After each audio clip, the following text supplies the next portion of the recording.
Oh, hello. How are y'all doing today? Y'all doing good? I'm out for a walk, and I figured since I'm walking by myself, my kids are playing in a little playground where I can see them. I will just get on live for a minute and and see what y'all are up to, and let's just do a little chit chat. So, how y'all been? What's been going on? We're well into the third month of the year of 2024, and I want to know how we're doing actually. Are we meeting any goals? Is it looking like a repeat of last year? Are things looking better? So you just never, you know, I think it's important to evaluate where you are so you can readjust and do something different if need be. So I want to talk about like what holds us back. That's what I want to talk about briefly. While I'm out for a walk, let me show y'all how pretty it is. So look at this. Isn't this beautiful? This little walk. It's a little walking trail, and then the playground is right next to it. So while my kids are playing, I can get a little exercise in too, which I love. And so I didn't change clothes when I got home today. So I just came in what I had on. And that's all right though.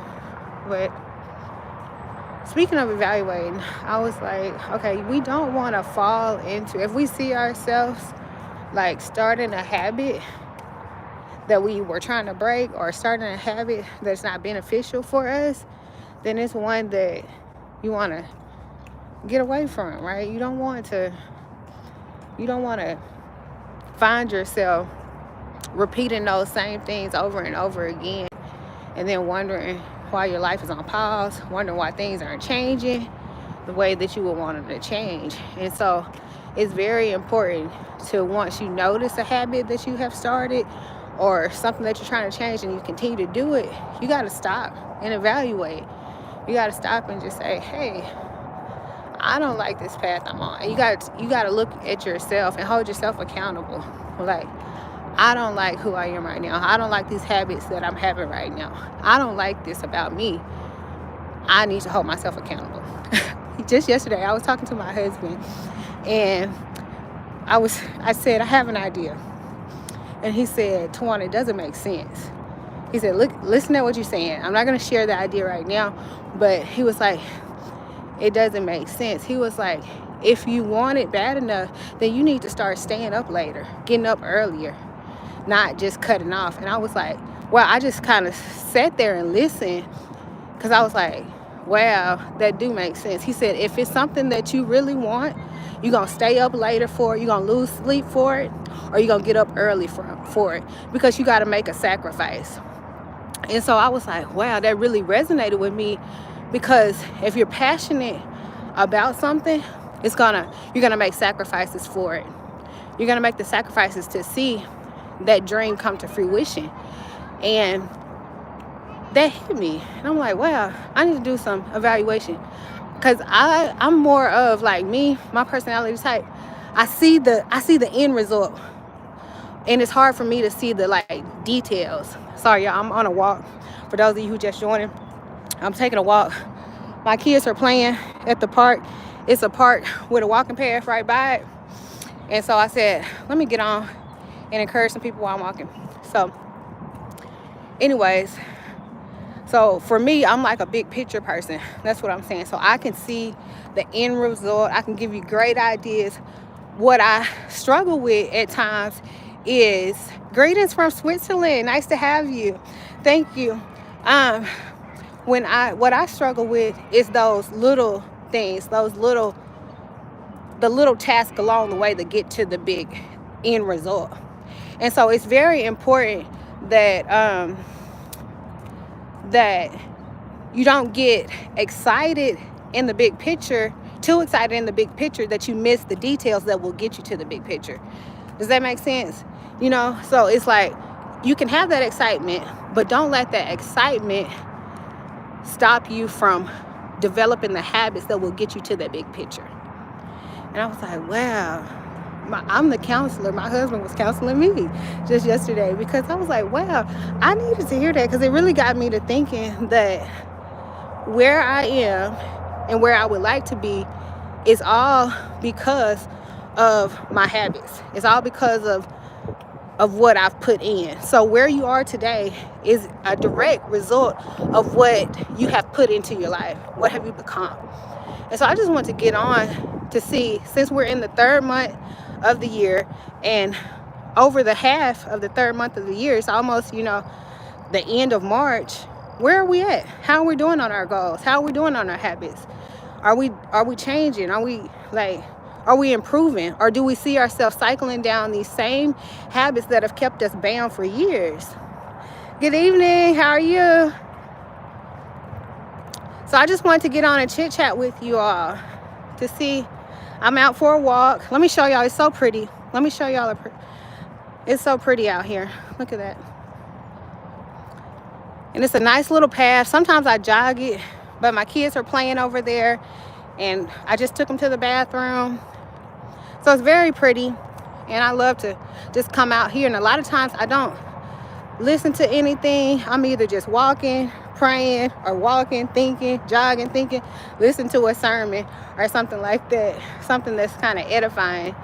And I was just sharing about this conversation I had with my husband. Was it yesterday or Sunday? And he was helping me understand that it didn't make sense. And I was like, wow, you're right. But sometimes it takes somebody else from a different perspective, because what I see, all I see is win. All I see is the big picture. All I see is it's gonna work. This is what I believe. This is gonna happen. It's gonna take off. This is gonna be great. And it's like, okay, it can be, Tawana. Yeah, it can be great. It can take off. It can do all these great things. But in the meantime, what are you going to do? And I'm like, well, so I was telling you all that I kind of struggle sometimes with the little details. I'm more of a big picture gal. And I get the big picture. I see that, and I see the vision. But it's almost like, how do we get to that vision? That's what I've been trying to figure out. And I'm like, okay, Lord, I need to hear from you. I need to because he said in the multitude of counselors there is wisdom. So we should take things to God and take things to people who we trust, and get that wisdom from them. And one thing about me is I've learned to take criticism, and I don't take it to heart. Just take it for what it is, because that's how you grow. And I feel like if you can't hear when somebody's trying to help you, you'll be snared. You'll be snared, and you'll find yourself repeating these same things. And somebody 2 years ago tried to tell you about that. But if you don't have ears to hear, you'll snare yourself from improving. So one thing about me is I try to take the criticism that I receive and use that to improve. Am I perfect at it? No. That's why I'm doing these kinds of talks, because I'm like, I'm not. I'm trying to grow. I'm trying to get better. But I see better, so it's like I don't have that in me to quit when things get hard anymore. I used to, and that's why I would say I would show up a little while and then quit. Yeah, I would show up a little while and then quit, or I would just put so much pressure on myself. Or if I didn't have my hair done, I can't get on. I'm not wearing makeup. I can't show up. Or my house isn't clean. It's hard to do a video. I can't do a video with my house. My kids are fussing. Or my kid's gonna bump into me. That's life. That's what people do. That's a part of life. All of those little interruptions is a part of life, and it's like, don't allow those things to hold you back from doing what God's called you to do. Yes, it's very good. How are y'all? It is a struggle. It's definitely a struggle. But, I feel like it's in our struggles where we learn our strengths. We learn where we can grow. It's in those struggles where we learn, I didn't even know I could do this. I didn't even know that this was possible for me. But it wasn't until I had that adversity and I figured this out and I started doing this that things changed.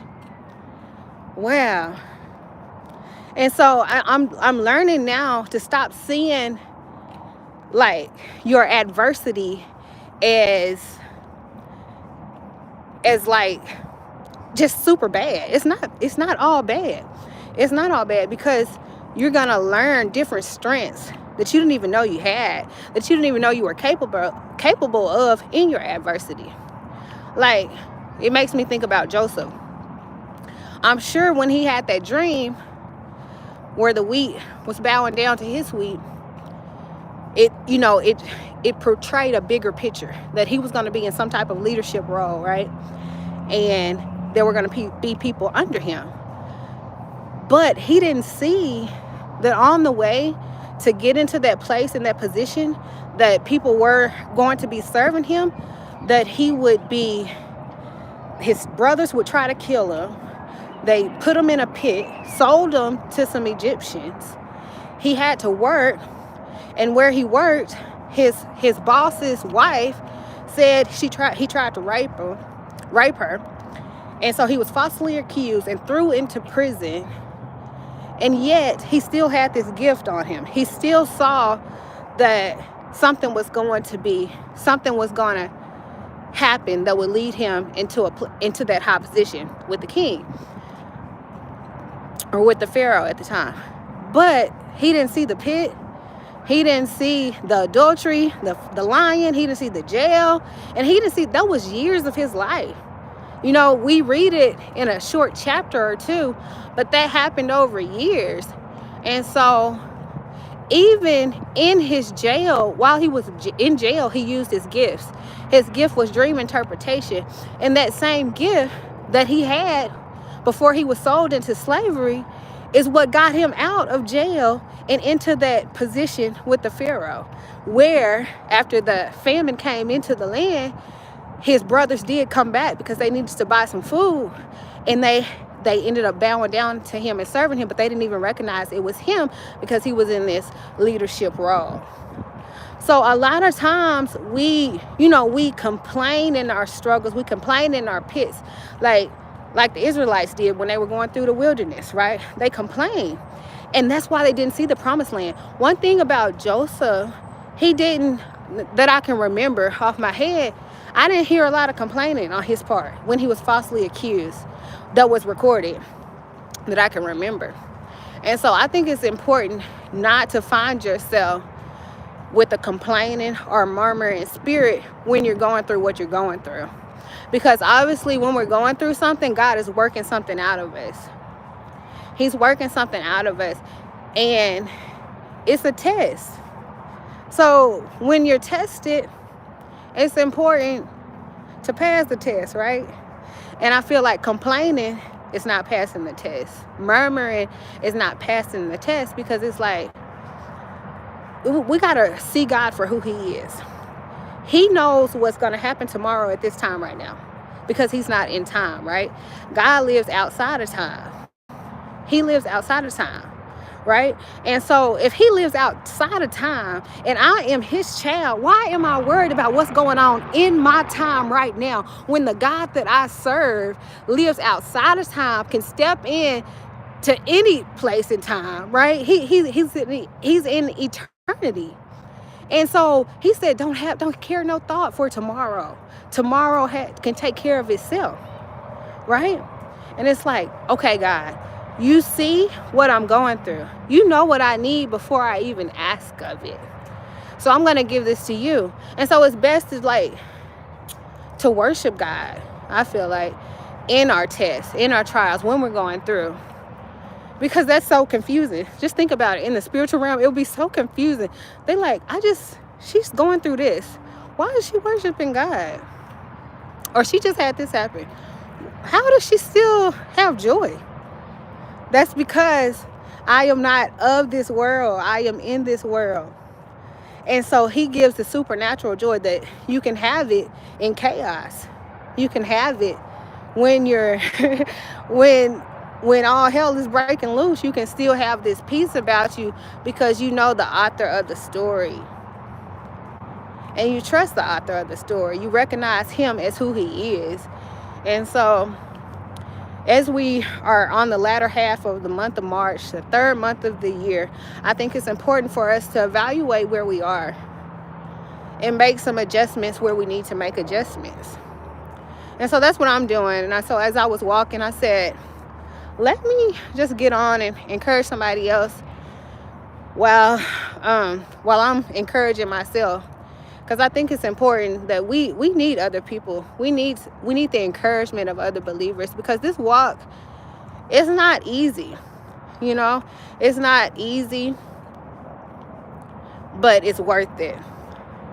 And I feel like we overcome Satan. Well, the word says we overcome Satan by the blood of the Lamb and by the word of our testimony.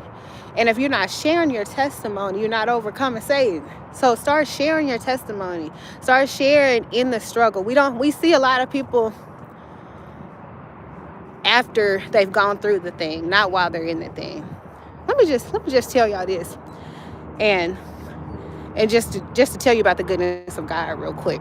Hold on, let me show y'all these kids over here. Isn't that cute? I love this little walking area.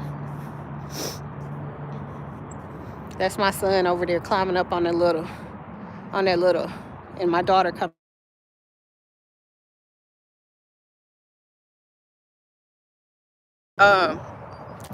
Let me tell y'all this real quick.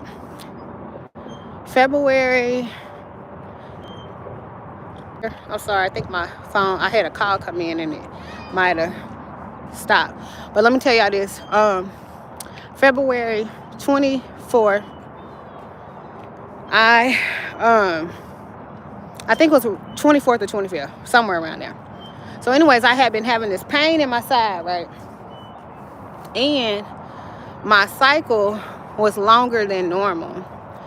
And I was like, I've never been one that had hard menstrual cycles or just like abnormal bleeding or anything like that. And so it was kind of like a red flag for me. So it was on a Saturday, and I told my husband, I said, I might just try to go to urgent care and just see what's going on, because my cycle still hasn't stopped. And this was like day 9. And I usually have a 3-4 day cycle. And so I went to urgent care. He stayed home with the kids, right? And I waited for a couple of hours, and they were like, well, we don't have pretty much what you need. You need to go to the emergency room. And so I was like, okay. And so they sent me to the emergency room. And so I called my husband. I was like, I got to go to the emergency room. They said they didn't have like the imaging. They wanted to do some type of imaging, and they didn't have it. So I got to the emergency room. I had to wait while I was there, right? And I was like, okay, whatever. Well, anyways, after I told them my symptoms, told them what was going on, they said, okay, we're going to do a CAT scan, right?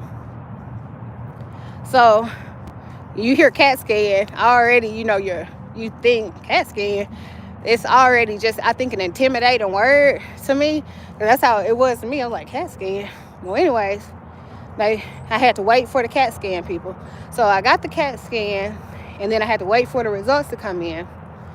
The CAT scan, they said, it shows a mass near your right ovary. You need to go to your main doctor, on Monday, because it's on a weekend, on Monday, and try to get some more imaging done.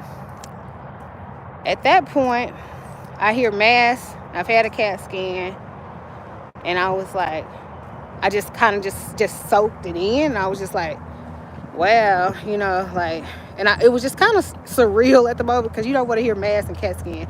And so I take my paperwork, finally get checked out, and I start going home, and I just started meditating on the scripture that says, God has not given me the spirit of fear, but of power, love, and a sound mind. I just kept saying it over and over. God has not given me a spirit of fear, but of power, love, and a sound mind. So I kept saying that scripture all the way till I got home. And then I made it home. And then I was telling, my husband what was going on. And then my son, he just runs up to me, says, Mom, I'm hungry. I've been gone for five plus hours at this point. And so I started making him a sandwich. And then it kind of hit me that I was scared. So I was just at the counter. I had the sandwich bread out, and I just started crying. And I was like, I'm scared. I just finally just said it. And, my husband, he was looking at me trying to encourage me. And I felt it. But from the moment I went to the urgent care to the moment they told me that I had a mass near my right ovary, I decided I was going to go on a fast until I had the second imaging done. And I said, okay, I'm not going to eat. I'm just going to drink some water until I, go, and I'm going to take it up to God in prayer. And so I had texted 2 of my friends, and I was like, I need you to pray for my right ovary. I didn't tell them what was going on. And then I text Prophetess Tiffany Montgomery, and I asked her to pray as well. I told her I feel like this was an attack against my womb, yada, yada. And she said she would pray as well. And then when I went to church that Sunday, I told my church that I had to go get some more testing done. And I asked for prayer, specifically for my right ovary. And so Monday comes, I call to try to make an appointment. And the earliest they could give me was like 3 o'clock or something, because they had to work me in. And finally, I think they changed and said I could come at like 1:30 or 2. So I get there, they do like a transvaginal ultrasound, and it shows that I had a cyst, not a mass, and the cyst they believed had ruptured, and that was what was causing the extra bleeding. And so I was like, oh man, I've never, dealt with any of that before. And so anyways, they were saying it usually could go away on its own. Sometimes it deals with the hormones, and suggested, I get on birth control to help regulate that. And then I was just like, wow. I just started praising God. I was like, no, I don't want the birth control. I feel like I knew exactly it was sent from the enemy, an attack against my womb. And so I just started praising God after I went through that experience, because the mind automatically thinks, when you hear mass, I was thinking cancer or thinking something like that. And I've never had issues with that part of my body. And so I didn't. And I just thank God that it wasn't. And I thank God that he's healed me. I will not, next time I go to get checked, there won't be any signs of any cyst, because that's the God I serve, right? And so, I think it's trusting God is who he says he is, too, is a part of it. And just, and relying on scripture. I had to rely on the word of God. Yes, I was scared, but I knew I didn't want the spirit of fear to rest in me. I thank God for complete healing. Thank you. Because it was definitely an attack from somebody who's never had any issues like that to just all of a sudden now. And there's gonna be another testimony to this, but when it happens, put a pin in this, because I'm gonna share it, because it was all a part, I feel like, of this bigger plan that God is working. So I just thank God for his healing. I thank God that he doesn't change, And so I just wanted to get on and encourage y'all for a few minutes. Look like I've been walking for 20 minutes now. So y'all helping me get, I done did 1.58 miles, according to my watch. Well, I'm trying to show it. It's kind of hard it's not showing up right. So it's spring break here where I live in Arkansas. So I said, I had to work today. So I said, I'll take my kids to the park for a little bit. My husband's at work. He at the fire station. So we just left from there. We spent some time with him. And then I told him I would take him to the park. And now that they've played out, we're getting ready to go home. Oh, look. Hey, Jen. I see you done joined. She's all the way in England, y'all. My sister lives in England, the country. Her husband's in the Air Force. And so I just hopped on. It's probably like, what, midnight over there or close to it. What time is it over there? Let me know. Let me know what time is it. But good to see you. I'm out with the kids. We at the park. I think this is probably gonna be my last lap. And I got a little exercise in. Now I need to drink some water and take me a hot bath tonight. Maybe soak in some Epsom salt. Do y'all be soaking in Epsom salt? I feel like an old woman when I soak in Epsom salt. Oh, it's 10:30 where she is. Okay. Do y'all soak in Epsom salt? Or is it just me? I like that. Hot bath, Epsom salt, give me a book or something, or a video to watch. It's good. Yes, girl, it's so good for you. Soaking in that Epsom salt, I'm telling you, it's so good. So, I guess I'm gonna get off of here, guys. That was just my little chit chat for today. Oh, you soak in it every night? Oh, I know that's good. I know I don't get to do it every night, but on the nights I do get to soak in Epsom salt. It's so good. And then I be having to set the scene. I be dimming the lights. I have some music going. I be taking me a spa. God bless you too. I love y'all, and I will see y'all. If you didn't get to watch from the beginning, go back and watch, because maybe there's a nugget or something that you can hear, and share it with a friend. I love y'all, and I'll see y'all in the next video. Bye.